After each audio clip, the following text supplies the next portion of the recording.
Hi all. നമ്മുടെ session ആരംഭിക്കുകയാണ്.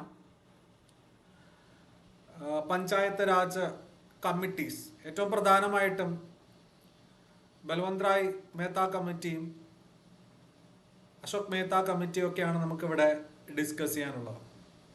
അപ്പോൾ PSC പരീക്ഷകളിൽ സ്ഥിരമായി ചോദ്യം വരുന്ന ഒരു ഏരിയ ആണ് പഞ്ചായത്ത് രാജ് സ്ഥാപിക്കുന്നതുമായി ബന്ധപ്പെട്ട് അല്ലെങ്കിൽ ആയതിൻ്റെ ഘടനയും മറ്റ് നടപടികളുമെല്ലാം ശുപാർശ ചെയ്തിരിക്കുന്ന കമ്മിറ്റികളെ കുറിച്ച് ഏറ്റവും കൂടുതൽ ചോദ്യം വന്നിട്ടുള്ളത് ബൽവന്ത് റായ്, അശോക് മേത്ത കമ്മിറ്റിയൊക്കെ തന്നെയാണ്. ഓക്കെ, അപ്പോൾ ഇന്നത്തെ ക്ലാസ്സിൽ ഡിസ്കസ് ചെയ്യാം. നമുക്ക് എക്സാം പോയിന്റ് ഓഫ് വ്യൂവിൽ എന്തൊക്കെയാണ് ഇവിടെ വരുന്നത് നോക്കാം. ആദ്യമായിട്ട് നമ്മൾ നോക്കുന്നത് ബൽവന്ത് റായ് മേത്ത കമ്മിറ്റി 1957. നമ്മൾ കേരള PSC പ്രധാനമായിട്ടും LSGA സെക്രട്ടറി മെയിൻസിന് വേണ്ടിയിട്ടാണല്ലോ പഠിക്കുന്നത്. അപ്പോൾ നമ്മുടെ ക്ലാസ്സുകളൊക്കെ നോക്കിയാൽ നിങ്ങൾക്ക് മനസ്സിലാവും, വളരെ വേഗത്തിൽ തന്നെ മെയിൻസ് ക്ലാസ്സുകളൊക്കെ നമ്മൾ തീർത്തിരിക്കുകയാണ് അല്ലേ, വളരെ വേഗത്തിൽ. മാത്രമല്ല നമ്മുടെ കോഴ്സ് എന്ന് പറയുന്നത് ഇൻ്റഗ്രേറ്റഡ് കോഴ്സാണ്. അതായത് കോൺസ്റ്റിറ്റ്യൂഷൻ്റെ എല്ലാ കാര്യങ്ങളും എക്കണോമിക്സും ഒക്കെ നിങ്ങൾക്ക് പ്രിലിംസിൽ അവൈലബിൾ ആയിരിക്കും. അതുകൊണ്ട് തന്നെ രണ്ടും കൂടി ഇൻ്റഗ്രേറ്റഡ് ആയിട്ടുള്ള കോഴ്സ് ആയതുകൊണ്ട് തന്നെ ഏകദേശം നിങ്ങൾക്ക് സിലബസ് നന്നായി കവർ ചെയ്ത് വന്നിരിക്കുകയാണ് അല്ലേ. ഇനിയിപ്പോൾ പ്രിലിംസ് ക്ലാസ്സിൽ നിങ്ങൾക്ക് എക്കണോമിക്സിന് എൻ്റെ ക്ലാസ്സുകൾ തന്നെ കിട്ടുകയും ചെയ്യും. അപ്പോഴേക്കും അവിടെയും അത് കവർ ചെയ്യാൻ പറ്റും. അപ്പോൾ ഇവിടെ നമുക്ക് LSGA സെക്രട്ടറി മെയിൻസിന് വേണ്ടിയിട്ട് പഞ്ചായത്ത് രാജ് സംവിധാനത്തെക്കുറിച്ച് പഠിക്കുമ്പോൾ കമ്മിറ്റികളിൽ ഏറ്റവും ആദ്യം ഡിസ്കസ് ചെയ്യുന്നത് ബൽവന്ത് റായ് മേത്ത കമ്മിറ്റി തന്നെയാണ്. 1957 നമ്മൾ കഴിഞ്ഞ ക്ലാസ്സിൽ പഠിച്ചു. 1952 ഒക്ടോബർ 2 ആരംഭിച്ച കമ്മ്യൂണിറ്റി ഡെവലപ്മെന്റ് പ്രോഗ്രാം അല്ലെ, കേന്ദ്ര സർക്കാരിന്റെ വിവിധ വികസന പരിപാടികളും ക്ഷേമ പദ്ധതികളുമെല്ലാം ഏറ്റവും താഴെത്തട്ടിൽ എത്തിക്കുന്നതിന് വേണ്ടി നടപടികൾ ആരംഭിക്കുന്നതിനായി ആരംഭിച്ച ഒരു പരിപാടിയാണ് community development programme. October 2, 1952. Okay, അതിനെ നമ്മുടെ ഇന്ത്യയിലെ മുക്കിലും മൂലയിലും എത്തിക്കുന്നതിന് വേണ്ടി സഹായകരമാകുന്ന മറ്റൊരു സ്കീം കേന്ദ്ര സർക്കാർ 1953 ഒക്ടോബർ 2 അവതരിപ്പിച്ചു. അതാണ് നാഷണൽ എക്സ്റ്റൻഷൻ സർവീസ്. കണ്ടോ, ദേശീയ തലത്തിൽ ആകമാനം എല്ലാ മുക്കിലും മൂലയിലും ഈ പറയുന്ന സേവനം, കേന്ദ്ര സർക്കാരിന്റെ സേവനം കമ്മ്യൂണിറ്റി ഡെവലപ്മെന്റ് പ്രോഗ്രാമിന്റെ ഭാഗമായിട്ട് എല്ലായിടത്തേക്കും എക്സ്റ്റെൻഡ് ചെയ്തതിന് വേണ്ടിയിട്ടാണ് ഈ പറയുന്ന നാഷണൽ എക്സ്റ്റൻഷൻ സർവീസ് അഥവാ NES കൊണ്ടുവന്നിട്ടുള്ളത്. അപ്പോൾ ഈ പറയുന്ന രണ്ടിൻ്റെ പ്രവർത്തനം പരിശോധിക്കുന്നതിനും അതുപോലെ അവ മെച്ചപ്പെടുത്തുന്നതിനുമായുള്ള നടപടികൾ നിർദ്ദേശിക്കുന്നതിനുമായി 1957 ജനുവരി 16 ഇന്ത്യ ഗവൺമെന്റ് നിയമിച്ചു. ആര്? ബൽവന്ത് റായ് മേത്ത കമ്മിറ്റിയെ. ബൽവന്ത് റായ് എന്ന് പറയുമ്പോൾ ഏറ്റവും പ്രധാനമായിട്ടും ശ്രദ്ധിക്കണം, ഗുജറാത്തിലെ മുൻ മുഖ്യമന്ത്രിയായിരുന്നു അല്ലെ എന്നുള്ള കാര്യങ്ങളൊക്കെ നമുക്ക് അറിയാം. അപ്പോൾ ഈ പറയുന്ന ബൽവന്ത് റായ് മേത്ത കമ്മിറ്റി 1957 ജനുവരി 16 രൂപവൽക്കരിക്കപ്പെട്ടു. കാണാൻ പറ്റുന്നുണ്ടോ എല്ലാവർക്കും? ഓക്കെ ആണോ? എന്തെങ്കിലും ബുദ്ധിമുട്ടുണ്ടോ?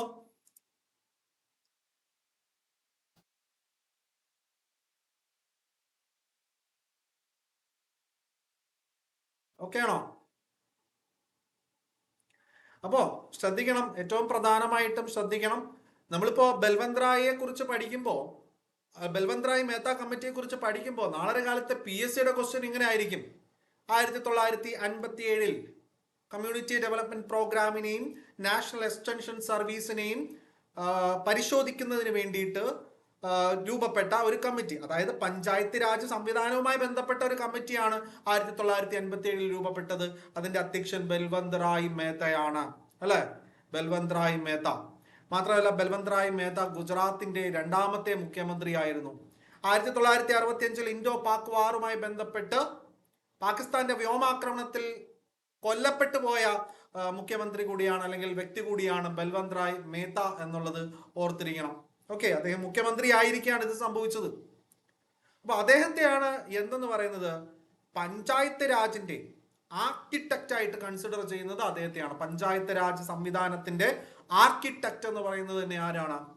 ഈ പറയുന്ന ബൽവന്ത് റായ് മേത്ത തന്നെയാണ്. ഓക്കെ, ഇനി ശ്രദ്ധിക്കണം, 1957 നവംബർ 24 റിപ്പോർട്ട് സമർപ്പിച്ചു. ജനാധിപത്യ വികേന്ദ്രീകരണം അഥവാ ഡെമോക്രാറ്റിക് ഡീസെൻട്രലൈസേഷൻ പദ്ധതി സ്ഥാപിക്കാൻ ശുപാർശ ചെയ്യുകയും ചെയ്തു. അതാണ് ഒടുവിൽ പഞ്ചായത്ത് രാജ് എന്നറിയപ്പെട്ടത്. അപ്പൊ ശ്രദ്ധിക്കണം, 1957 കമ്മിറ്റി അല്ലെ, 1957 ജനുവരി 16 നിയമിച്ചു. അതേ വർഷം നവംബർ 24 കമ്മിറ്റി റിപ്പോർട്ട് സമർപ്പിച്ചു. ജനാധിപത്യ വികേന്ദ്രീകരണം, ഡെമോക്രാറ്റിക് ഡീസെൻട്രലൈസേഷൻ. അതായത് ജനാധിപത്യം എന്ന് പറയുന്നത് കേന്ദ്ര തലത്തിൽ നിന്നും താഴെ തട്ടിലേക്ക് ഒഴുകണം. അതിന്റെ ഭാഗമായിട്ട് പഞ്ചായത്ത് രാജ് സംവിധാനം നിലവിൽ വരണം. അപ്പോൾ ഈ ഡെമോക്രാറ്റിക് ഡീസെൻട്രലൈസേഷൻ ആണ് പിന്നീട് പഞ്ചായത്ത് രാജ് എന്നുള്ള രീതിയിലേക്ക് നാമകരണം ചെയ്യപ്പെടുന്നത്. പഞ്ചായത്ത് രാജ് സംവിധാനത്തിന്റെ ആർക്കിടെക്ട് എന്നറിയപ്പെടുന്നതും ബൽവന്ത് റായ് തന്നെയാണ്. ഇതുകൊണ്ട് മാത്രം, ഈ ഒരു കാരണം കൊണ്ട്. ഓക്കെ, അപ്പൊ ശ്രദ്ധിക്കണം, ശുപാർശകൾ എന്തൊക്കെയാണ്, കമ്മിറ്റിയുടെ ശുപാർശകൾ എന്തൊക്കെയാണ്, അതാണ് നമ്മുടെ പരീക്ഷയ്ക്ക് ആവശ്യമായിട്ടുള്ളത്. ആസൂത്രണവും വളർച്ചയും പ്രാഥമിക ലക്ഷ്യമായി, അതായത് പ്ലാനിങ്ങും ഡെവലപ്മെന്റും 3 ടയർ അഥവാ 3 ടയർ അല്ലെങ്കിൽ ത്രിതല പഞ്ചായത്ത് രാജ് സംവിധാനം വേണമെന്നാണ് പറഞ്ഞിരിക്കുന്നത്. അപ്പോ ബൽവന്ത് റായ് മേത്ത കമ്മിറ്റി എന്ത് തരത്തിലുള്ള പഞ്ചായത്ത് രാജ് സംവിധാനമാണോ വേണമെന്ന് പറഞ്ഞത്? ത്രിതല പഞ്ചായത്ത് സംവിധാനം, 3 ടയർ പഞ്ചായത്ത് സിസ്റ്റം. അതായത് district level, block level, village level. അപ്പോ താഴെ തട്ടിൽ നിന്നും തുടങ്ങാം.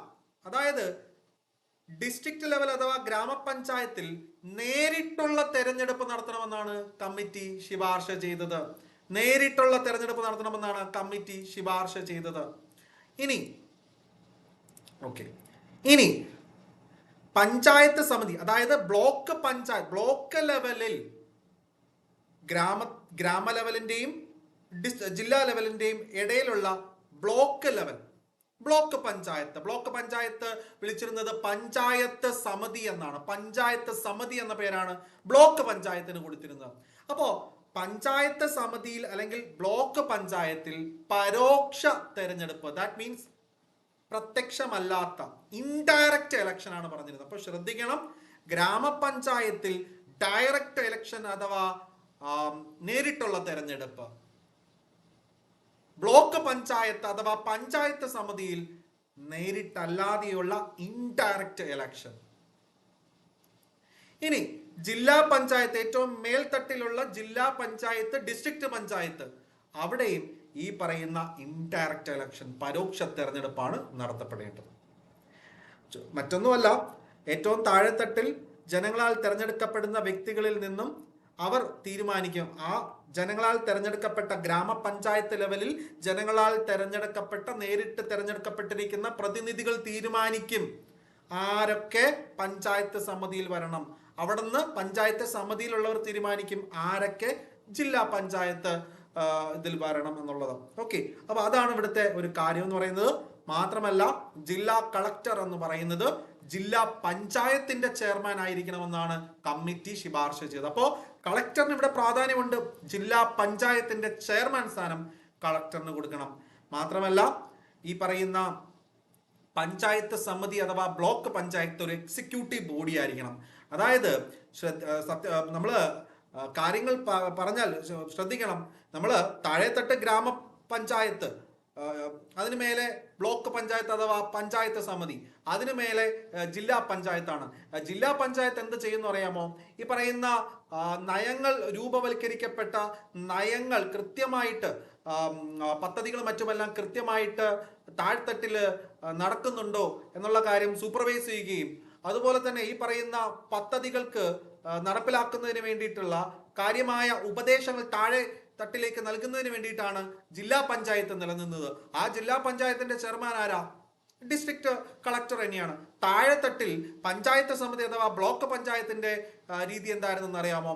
ഈ പറയുന്ന പദ്ധതികൾ നടപ്പിലാക്കുക, ദാറ്റ് മീൻസ് എക്സിക്യൂട്ട് ചെയ്യുക. അതുകൊണ്ടാണ് എക്സിക്യൂട്ടീവ് ബോഡി എന്ന് പറയുന്നത് പഞ്ചായത്ത് സമിതി അഥവാ ബ്ലോക്ക് പഞ്ചായത്തും സൂപ്പർവൈസിംഗ് ബോഡി എന്ന് പറയുന്നത് ഇവിടെ ജില്ലാ പഞ്ചായത്ത് അഥവാ ഡിസ്ട്രിക്ട് പഞ്ചായത്തായിട്ട് മാറിയിരിക്കുന്നത്. ഇനി തെരഞ്ഞെടുപ്പ് എന്ന് പറയുന്നത് ശ്രദ്ധിക്കണം. അതായത് ഈ പറയുന്ന പ്രത്യക്ഷ തെരഞ്ഞെടുപ്പ് ഗ്രാമപഞ്ചായത്തിലും പരോക്ഷ തെരഞ്ഞെടുപ്പ് ഇൻഡയറക്റ്റ് ഇലക്ഷൻ പഞ്ചായത്ത് സമിതി അഥവാ ബ്ലോക്ക് പഞ്ചായത്തിലും ഡിസ്ട്രിക്ട് പഞ്ചായത്ത് അഥവാ ജില്ലാ പഞ്ചായത്തിലും നടത്തേണ്ടത് ഓരോ 5 വർഷത്തിലുമാണെന്നുള്ള കാര്യവും എന്ത് കമ്മിറ്റി നിർദ്ദേശിച്ചു. അപ്പോൾ ബൽവന്ത് റായ് മേത്ത കമ്മിറ്റിയുമായിട്ട് ബന്ധപ്പെട്ടുള്ള കാര്യവും ബൽവന്ത് റായ് ആരാണെന്നുള്ള കാര്യവും നമ്മൾ പഠിച്ചു. ബൽവന്ത് റായ് ഗുജറാത്തിന്റെ 2ാം മുഖ്യമന്ത്രിയായിരുന്നു. 1965 ഇൻഡോ പാക് വാർ യുദ്ധവുമായി ബന്ധപ്പെട്ട് പാകിസ്ഥാന്റെ വ്യോമാക്രമണത്തിൽ കൊല്ലപ്പെട്ടു പോയ മുഖ്യമന്ത്രി ആയിരിക്കെ തന്നെ അദ്ദേഹം കൊല്ലപ്പെട്ടു എന്നുള്ളതാണ് ആശ്ചര്യം. മറ്റൊരു പ്രധാനപ്പെട്ട കാര്യം എന്ന് പറഞ്ഞാൽ ഇദ്ദേഹമാണ് നമ്മുടെ ഡെമോക്രാറ്റിക് ഡീസെൻട്രലൈസേഷൻ, ഇന്ത്യയിൽ ജനാധിപത്യ വികേന്ദ്രീകരണം വേണമെന്നും അത് പിന്നീട് പഞ്ചായത്ത് രാജ് എന്ന് വിളിക്കപ്പെട്ടു. അതുകൊണ്ട് തന്നെ ഇദ്ദേഹം പഞ്ചായത്ത് രാജിന്റെ ചീഫ് ആർക്കിടെക്ട് എന്ന് അറിയപ്പെടുന്നു, മുഖ്യ ആസൂത്രകൻ. ഇനി നമുക്ക് നോക്കേണ്ടത് അശോക് മേത്ത കമ്മിറ്റിയാണ് കേട്ടോ. ഇതുവരെയുള്ള ഓക്കെ ആണോ എല്ലാവർക്കും? എന്ത് ഡൗട്ട് ഉണ്ടെങ്കിലും ചോദിക്കാം. വെരി ഇമ്പോർട്ടൻ്റ് ആയിട്ടുള്ള കാര്യങ്ങളാണ് നമ്മൾ പഠിച്ചുകൊണ്ടിരിക്കുന്നത്. ഓക്കെ,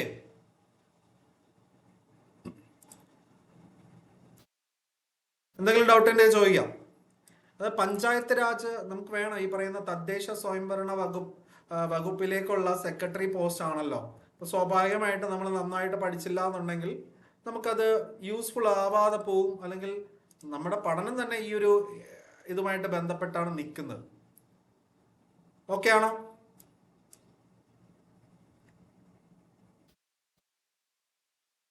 ഓക്കെ, ഇനി നമ്മൾ പഠിക്കുന്നത് അശോക് മേത്ത കമ്മിറ്റിയാണ്.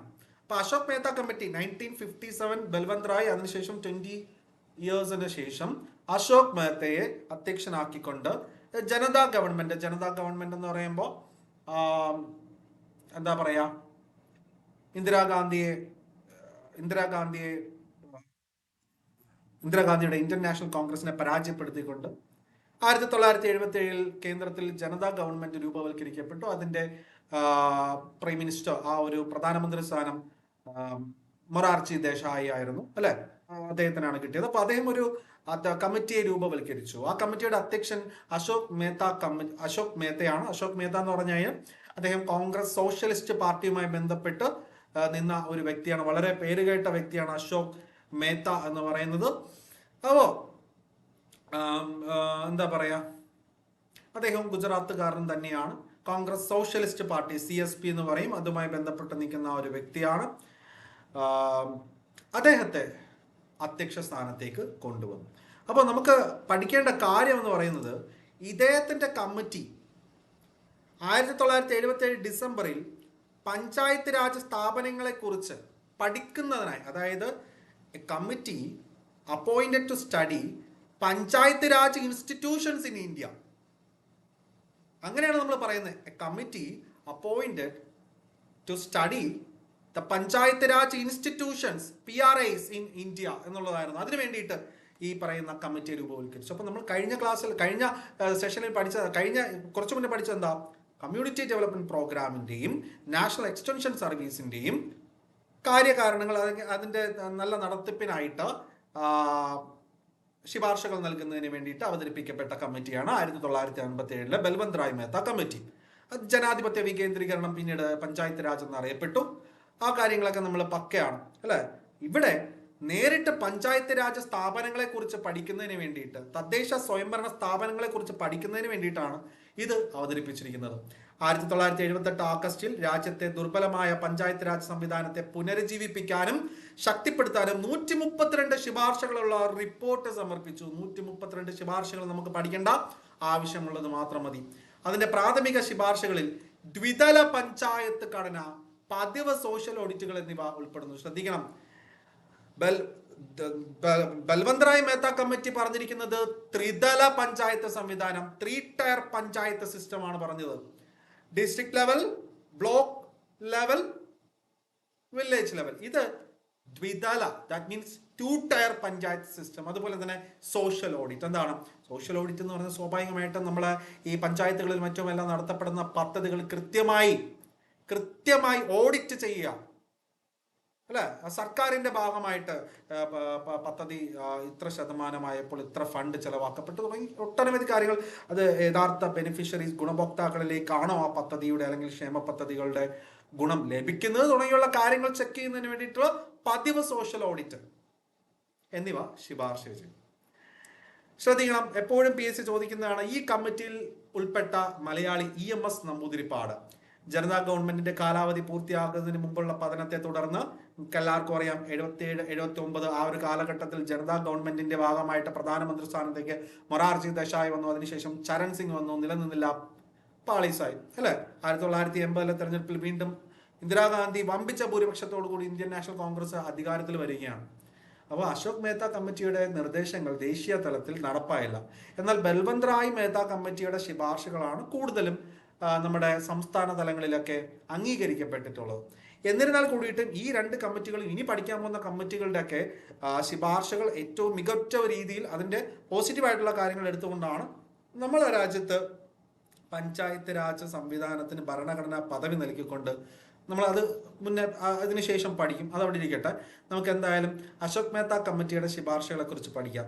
അതായത് 2 ടയർ പഞ്ചായത്ത് രാജ് സംവിധാനം അഥവാ ദ്വിതല പഞ്ചായത്ത് സംവിധാനം എന്ന് പറയും.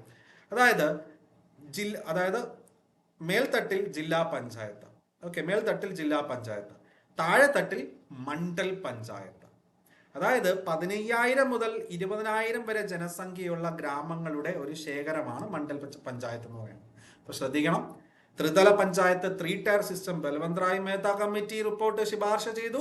എന്നാൽ 2 ടയർ അഥവാ ദ്വിതല പഞ്ചായത്ത് രാജ് സംവിധാനം അശോക് മേത്ത കമ്മിറ്റി റിപ്പോർട്ട് ചെയ്തു. അശോക് മേത്ത കമ്മിറ്റി റിപ്പോർട്ട് പ്രകാരം ദ്വിതലം എന്ന് പറഞ്ഞു കഴിഞ്ഞാൽ 2 ടയർ എന്ന് പറഞ്ഞാൽ മേൽത്തട്ടിൽ ജില്ലാ പഞ്ചായത്തും താഴെത്തട്ടിൽ മണ്ഡൽ പഞ്ചായത്തും. മണ്ഡൽ പഞ്ചായത്ത് എന്ന് പറഞ്ഞാൽ എന്താ? ഒരുപാട് ഗ്രാമങ്ങൾ ചേർന്ന് രൂപപ്പെട്ട ഒരു പഞ്ചായത്ത്. പക്ഷെ അവിടെ ജനസംഖ്യ പ്രാധാന്യമുണ്ട്. 15,000 മുതൽ 20,000 പേരടങ്ങുന്ന ജനസംഖ്യ, അതിനനുസരിച്ച് അത്രയും ഗ്രാമങ്ങളെ കൂട്ടിയോജിപ്പിച്ചുകൊണ്ട് ഒരു മണ്ഡൽ പഞ്ചായത്ത് രൂപവൽക്കരിക്കപ്പെട്ടു. ഇനി ശ്രദ്ധിക്കണം, ഇവിടെ ജില്ലാ പഞ്ചായത്താണ് എക്സിക്യൂട്ടീവ് ബോഡി. നമ്മൾ പറഞ്ഞു പദ്ധതികൾ നടപ്പിലാക്കുന്നത് അവിടെ ബൽവന്ത് റായ് മേത്ത കമ്മിറ്റി റിപ്പോർട്ടിന്റെ അടിസ്ഥാനത്തിൽ പഞ്ചായത്ത് സമിതി അഥവാ ബ്ലോക്ക് പഞ്ചായത്ത് ആണെങ്കിൽ ഇവിടെ ജില്ലാ പഞ്ചായത്തിനാണ് ഇത് നടപ്പിലാക്കേണ്ട ബാധ്യതയുള്ളത്. നടപ്പിലാക്കപ്പെടുന്നത് എവിടെയാ? ബൽവന്ത് റായ് മേത്ത കമ്മിറ്റി റിപ്പോർട്ടിന്റെ അടിസ്ഥാനത്തിൽ അവ നടപ്പിലാക്കപ്പെട്ട ഏറ്റവും ചെറിയ തലം എന്ന് പറയുന്ന ഗ്രാമപഞ്ചായത്താണ്. ഇവിടെ ഇത് നടപ്പിലാക്കുന്നത് ജില്ലാ പഞ്ചായത്തും നടപ്പിലാക്കപ്പെടുന്നത് മണ്ഡൽ പഞ്ചായത്തിലുമാണ്. ആ ഒരു വ്യത്യാസം നമുക്ക് അറിഞ്ഞിരിക്കണം. ഇനി ഒരു സംസ്ഥാനത്തെ മുഖ്യ തെരഞ്ഞെടുപ്പ് ഓഫീസർ അഥവാ ചീഫ് ഇലക്ടറൽ ഓഫീസർ അല്ലെ, മുഖ്യ തെരഞ്ഞെടുപ്പ് ഓഫീസർ അഥവാ ചീഫ് ഇലക്ടറൽ ഓഫീസർ ഒരു സ്റ്റാറ്റ്യൂട്ടറി അതോറിറ്റിയാണ്. ദാറ്റ് മീൻസ് നമ്മുടെ ഇലക്ഷൻ കമ്മീഷൻ ഓഫ് ഇന്ത്യ എന്ന് പറയുന്നത് എന്താ? നമ്മുടെ ഇലക്ഷൻ കമ്മീഷൻ, കേന്ദ്ര ഇലക്ഷൻ കമ്മീഷനും അതുപോലെ തന്നെ സംസ്ഥാനതല ഇലക്ഷൻ കമ്മീഷൻ ഇന്നിപ്പോ ഒരു ഭരണഘടനാ സ്ഥാപനമാണ്. അപ്പോൾ അതെല്ലാം 1992 സംഭവിക്കുന്ന അല്ല, പക്ഷേ ഇത് 1977 കാലഘട്ടമാണ്. അതുകൊണ്ട് തന്നെ ഒരു സംസ്ഥാനത്ത് ഒരു മുഖ്യ തെരഞ്ഞെടുപ്പ് ഓഫീസർ, അവിടെ അശോക് മേത്ത കമ്മിറ്റി പറഞ്ഞിരിക്കുന്ന ചീഫ് ഇലക്ഷൻ കമ്മീഷണർ എന്നുള്ള പേരല്ല. ഇന്നിപ്പോൾ നമ്മൾ ചീഫ് ഇലക്ഷൻ കമ്മീഷണർ എന്നുള്ള പേരാണ് ഇലക്ഷൻ കമ്മീഷനുമായി ബന്ധപ്പെട്ട് പഠിക്കുന്നത്. അപ്പൊ ഇവിടെ ഒരു മുഖ്യ തെരഞ്ഞെടുപ്പ് ഓഫീസർ അഥവാ ചീഫ് ഇലക്ടറൽ ഓഫീസർ എന്ന് പറയുന്നത് ഒരു നിയമപരമായ നിയമാനുസൃതമായ ഒരു അധികാര പദവി എന്നുള്ള രീതിയിലാണ് കണക്കാക്കപ്പെട്ടത്. ഓക്കെ, അപ്പൊ അതായത് ഇദ്ദേഹം എന്ത് ചെയ്യുന്നു? ഇദ്ദേഹം എന്ന് പറയുന്നത് ഇപ്പോൾ സ്റ്റേറ്റ് ആണെങ്കിൽ സ്റ്റേറ്റ്, അല്ലെങ്കിൽ കേന്ദ്രമാണെങ്കിൽ കേന്ദ്രം, ഇലക്ഷൻ കമ്മീഷന്റെ ചീഫ് കമ്മീഷണറുമായി കൂടിയാലോചിച്ച് പഞ്ചായത്ത് രാജ് തെരഞ്ഞെടുപ്പ് സംഘടിപ്പിക്കുകയും നടപ്പിലാക്കുകയും ചെയ്യണമെന്നാണ് പറയുന്നത്. ശ്രദ്ധിക്കണം, ഏറ്റവും പ്രധാനമാണ്. ഇപ്പോഴും നമുക്ക് ചീഫ് ഇലക്ടറൽ ഓഫീസർ ഉണ്ട്. ചീഫ് ഇലക്ടറൽ ഓഫീസർ എന്ന് പറയുന്നത് സ്വാഭാവികമായിട്ട് ഒരു സംസ്ഥാനത്ത് ഒരു ചീഫ് ഇലക്ടറൽ ഓഫീസർ ഉണ്ട്. ഓക്കെ, ആ ചീഫ് ഇലക്ടറൽ ഓഫീസർ ശരിക്കും ഇലക്ഷൻ കമ്മീഷൻ ഓഫ് ഇന്ത്യയുടെ ഒരു പ്രതിനിധിയാണ്. അപ്പോൾ നമ്മുടെ സംസ്ഥാനത്ത് ലോക്സഭാ തെരഞ്ഞെടുപ്പ് നടക്കുന്നു, നിയമസഭാ തെരഞ്ഞെടുപ്പ് നടക്കുന്നു. ഇതിനെല്ലാം നേതൃത്വം നൽകുന്നത് ഇലക്ഷൻ കമ്മീഷൻ ഓഫ് ഇന്ത്യയാണ്, കേന്ദ്ര തെരഞ്ഞെടുപ്പ് കമ്മീഷനാണ്. ആ കേന്ദ്ര തെരഞ്ഞെടുപ്പ് കമ്മീഷന്റെ പ്രതിനിധിയാണ് ചീഫ് ഇലക്ടറൽ ഓഫീസർ. ഓക്കെ, അപ്പൊ ചീഫ് ഇലക്ടറൽ ഓഫീസർ എന്ന് പറയുന്നത് ഒരു സ്റ്റാറ്റ്യൂട്ടറി പദവിയാണ്. അതേസമയം ഇലക്ഷൻ കമ്മീഷൻ ഓഫ് ഇന്ത്യയുടെയും സ്റ്റേറ്റ് ഇലക്ഷൻ കമ്മീഷന്റെയും മുഖ്യ തെരഞ്ഞെടുപ്പ് കമ്മീഷണർ അഥവാ ചീഫ് ഇലക്ഷൻ കമ്മീഷണറും മറ്റ് ഇലക്ഷൻ കമ്മീഷണേഴ്സും ഒക്കെ ഭരണഘടനാ പദവിയാണ്. അപ്പോൾ ഒരു സംസ്ഥാനത്ത് പഞ്ചായത്ത് രാജ് ഇലക്ഷൻ നടക്കുമ്പോൾ ചീഫ് ഇലക്ടറൽ ഓഫീസർ ആ സംസ്ഥാനത്തിന്റെ ഇലക്ഷൻ കമ്മീഷന്റെ ചീഫ് ഇലക്ഷൻ കമ്മീഷണറുമായിട്ട് കൂടിയാലോചിച്ച് വേണം തെരഞ്ഞെടുപ്പ് നടത്തേണ്ടത്. പഞ്ചായത്ത് സ്ഥാപനങ്ങൾ അസാധുവായാൽ 6 മാസത്തിനകം തെരഞ്ഞെടുപ്പ് നടത്തുക. പഞ്ചായത്ത് തെരഞ്ഞെടുപ്പുകളുടെ എല്ലാ തലങ്ങളിലും പൊളിറ്റിക്കൽ പാർട്ടി റെപ്രസെന്റേഷൻ ഉറപ്പാക്കുക.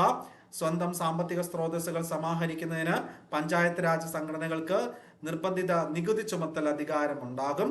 അതായത് ഇപ്പൊ അതിന്റെ അടിസ്ഥാനത്തിലാണ് ലാൻഡ് ടാക്സും ബിൽഡിംഗ് ടാക്സ് ഒക്കെ പിടിക്കാനുള്ള അധികാരം പഞ്ചായത്തുകൾക്ക് ലഭിക്കുന്ന. പതിവ് സോഷ്യൽ ഓഡിറ്റുകൾ നടത്തുക.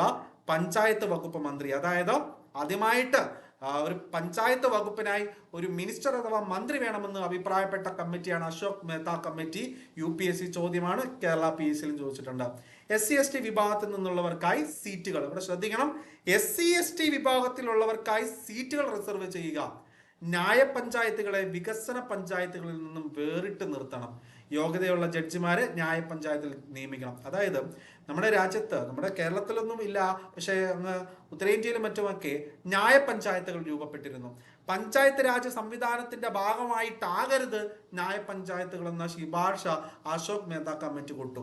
അതായത് ഈ പഞ്ചായത്ത് അല്ലെങ്കിൽ ത്രിതല പഞ്ചായത്തായാലും ദ്വിതല പഞ്ചായത്തായാലും ഇവിടങ്ങളിലെല്ലാം വികസന പദ്ധതികളാണ്. ഇവയെല്ലാം വികസന പഞ്ചായത്തുകളാണ്, അല്ലെ? വികസന പഞ്ചായത്തുകളാണ്. അങ്ങനെ വികസന പഞ്ചായത്തുകളിൽ നിന്ന് വ്യത്യസ്തമായിട്ട് വേറിട്ട് മാറ്റി നിർത്തണം ഈ ഉത്തരേന്ത്യയിലും മറ്റുമെല്ലാം കാണുന്ന ന്യായ പഞ്ചായത്തുകൾ എന്നാണ് അശോക് മേത്ത കമ്മിറ്റി റിപ്പോർട്ട് അഭിപ്രായപ്പെട്ടത്. അപ്പൊ ന്യായ പഞ്ചായത്ത് എന്താണെന്നുള്ളത് PSC ഒരു തവണ ചോദിച്ചു, UPSC പലതവണ ചോദിച്ചിട്ടുണ്ട്. ഗ്രാമീണരുടെ പ്രശ്നങ്ങൾ പരിഹരിക്കുന്നതിനായി സ്ഥാപിതമായ പഞ്ചായത്ത് സംവിധാനമാണ് ന്യായ പഞ്ചായത്ത് എന്ന് പറയുന്നത്. ന്യായ പഞ്ചായത്തിന്റെ പ്രവർത്തനങ്ങൾ നോക്കിയേ. 1. ചെറിയ ക്രിമിനൽ സിവിൽ തർക്കങ്ങൾ പഞ്ചായത്ത് അംഗങ്ങളോട് തർക്കക്കാർ അവരുടെ വശങ്ങൾ വിശദീകരിച്ച് പരിഹരിക്കാൻ ഇത് ലക്ഷ്യമിടുന്നു. ചെറിയ പിഴകൾ ഉയർത്താൻ അവർക്ക് അവകാശമുണ്ട്. അതായത് ന്യായ പഞ്ചായത്ത് ഈ പറയുന്ന വാദം കേട്ടിട്ട് കുറ്റം ആരുടെ ഭാഗത്താണോ അവർക്ക് മേൽ ഒരു ചെറിയ പിഴ ചുമത്താനുള്ള അവകാശമുണ്ട്. എന്നാൽ ഈ പറയുന്ന ആളുകളെ പിടിച്ച് തടവിലിടാനുള്ള അവകാശമൊന്നും ന്യായ പഞ്ചായത്തിനില്ല. കുറഞ്ഞ ചെലവിൽ വേഗത്തിൽ നീതി ലഭിക്കുക എന്നതാണ് അവരുടെ പ്രാഥമിക ലക്ഷ്യം. നമ്മളിപ്പോൾ ജില്ലാ കോടതിയിലോ ഹൈക്കോടതിയിലോ ഒക്കെ പോയി കഴിഞ്ഞാൽ അത്യാവശ്യം നല്ല കാശ് ചെലവാകും. ഇത് ഏറ്റവും താഴെത്തട്ടിൽ കാര്യങ്ങളൊക്കെ സിവിൽ കേസോ ക്രിമിനൽ കേസോ ഒക്കെ ഉണ്ടെങ്കിൽ പെട്ടെന്ന് വാദിച്ചങ്ങ് തീർക്കാമെന്നുള്ളതാണ്. ഇനി ഏതെങ്കിലും കക്ഷിക്ക് അതൃപ്തി ഉണ്ടെങ്കിൽ അവർക്ക് അപ്പീലിനായിട്ട് ജില്ലാ കോടതിയിലേക്കോ ഹൈക്കോടതിയിലേക്കോ പോകും. അപ്പൊ ഇത്രയാണ് അശോക് മേത്ത കമ്മിറ്റി വേണം നമുക്ക് പഠിക്കാനുള്ളത്. ഇനി അടുത്ത ക്ലാസ് നമുക്ക് GVK റാവു കമ്മിറ്റിയെ പറ്റിയും തുങ്കൻ കമ്മിറ്റിയെ പറ്റിയും ഒക്കെ ഡിസ്കസ് ചെയ്യാനുണ്ട്. ഓക്കെ, സാങ്വി കമ്മിറ്റിയെ കുറിച്ചൊക്കെ ഡിസ്കസ് ചെയ്യാനുണ്ട്.